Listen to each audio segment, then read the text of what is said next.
আবারও পুরোনো ব্যাংক দখলকারী চক্রের দৃষ্টি ব্যাংকটির দিকে পড়েছে। বিসমিল্লাহির রহমানির রহিম। ধন্যবাদ মাননীয় স্পিকার, জনগুরুত্বপূর্ণ এই বিষয়টি আমলে নিয়ে আলোচনার সুযোগ দেওয়ার জন্য।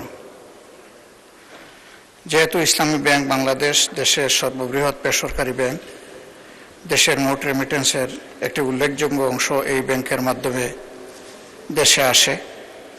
যেহেতু তৎকালীন ফ্যাসিবাদী সরকারের অব্যাহত অপপ্রচার এবং কর্মকর্তা কর্মচারীদের রাজনৈতিক হয়রানি সত্ত্বেও 2016 সালে ব্যাংকটি 447 কোটি টাকারও বেশি মুনাফা অর্জন করে।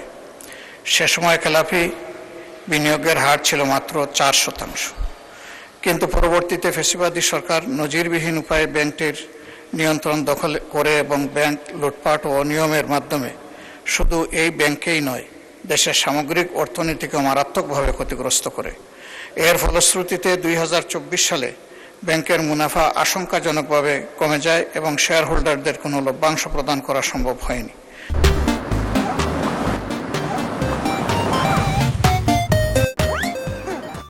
খেলাপি বিনিয়োগের পরিমাণ মোট বিনিয়োগের প্রায় 51% এসে পৌঁছায়।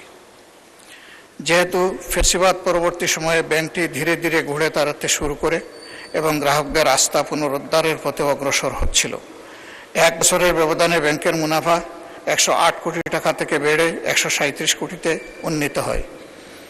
ঠিক এমন সময় আবারও পুরোনো ব্যাংক দখলকারী চক্রের দৃষ্টি ব্যাংকটির দিকে পড়েছে। নূতন ষড়যন্ত্রের মাধ্যমে পরিচালনা পর্ষদের চেয়ারম্যান পদে বিতর্কিত এবং দুর্নীতির অভিযোগে চিহ্নিত ব্যক্তিকে বসানো হয়েছে। একই সঙ্গে ব্যবস্থাপনায় অযৌক্তিক ও অন্যায় হস্তক্ষেপের মাধ্যমে ব্যবস্থাপনা পরিচালক।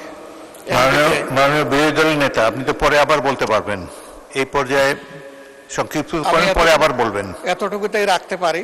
এই বিষয়ে আলোচনা হওয়া জরুরি বলে আমি মনে করি। আপনাকে সুযোগ দেওয়ার জন্য ধন্যবাদ। Thank you.